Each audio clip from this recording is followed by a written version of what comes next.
So my high school principal pulled me aside right before Christmas break and said, we're going to have a visit from the Kansas State Commissioner of Education, and he would like that my principal would like the choir to perform a number, and said, would you be able to do that? And I said, yes, we can do that. And I didn't really know what it was for. I assumed the commissioner would be addressing the students and talking about education.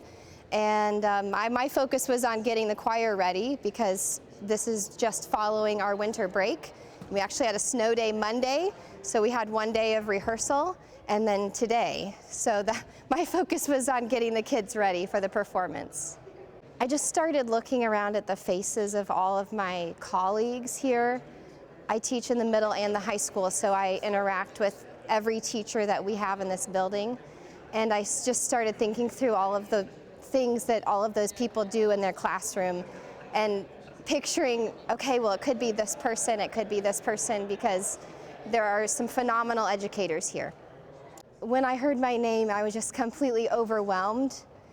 I used to be a summer assistant at the Lowell Milken Center in Fort Scott, Kansas for several summers, just as someone that gave tours and things. And so I was there when the fellows would come in, the Milken educators would come in, and I heard a lot about the foundation. But I was a young teacher at the time, and I met Mr. Kanar there, and so just complete overwhelmed that I would be considered one of those people that I had interacted with in those summer sessions. And just the sweetness of the moment to have my choir there with me and all of my students there really means a lot, to have them be a part of this day. As we all know, teachers are incredibly important in shaping students' lives, and I can say, as an alumni of this school, I graduated from Girard, that there are still teachers here that shaped my life and inspired me, and never did it for recognition or money or anything like that. But it's important for our students to see how important those people are in their development as a human being and as they go out into the world. Education's been in my family a long time.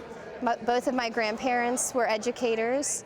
The auditorium here is named after my grandfather, because he was the superintendent of schools here for a long time.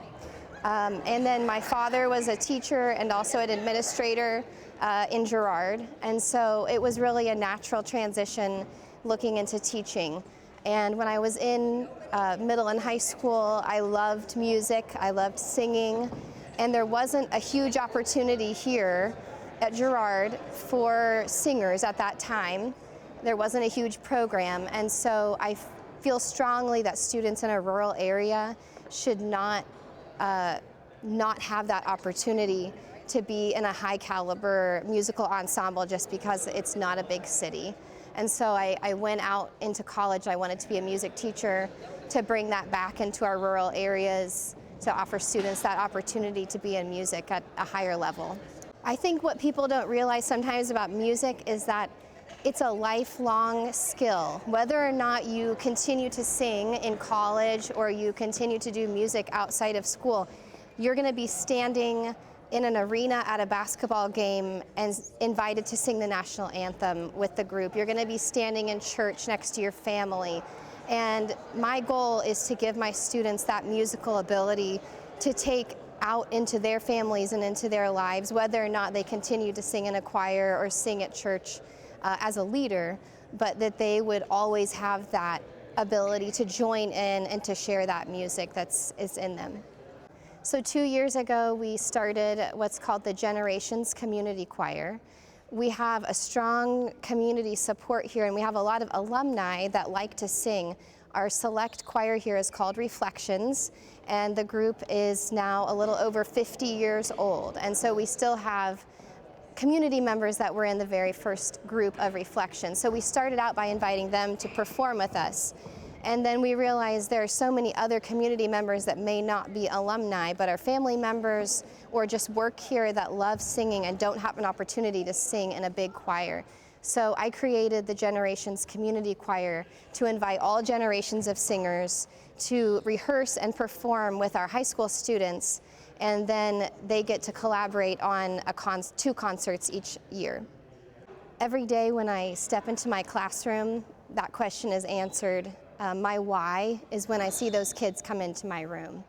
And whenever I see their progress and see their pride in the concerts that they do and the contests that they achieve won ratings at, that becomes my why. And to see that growth as a choir teacher, I start out with students in 6th grade and continue to keep them until 12th grade when they stay in my program.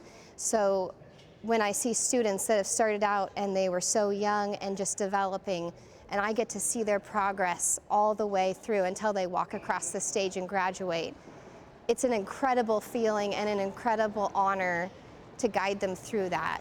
And the relationships are what really hold me fast in my school with my students. They're incredible people and they put incredible effort in. And so I only feel that I can do the same to give back to them.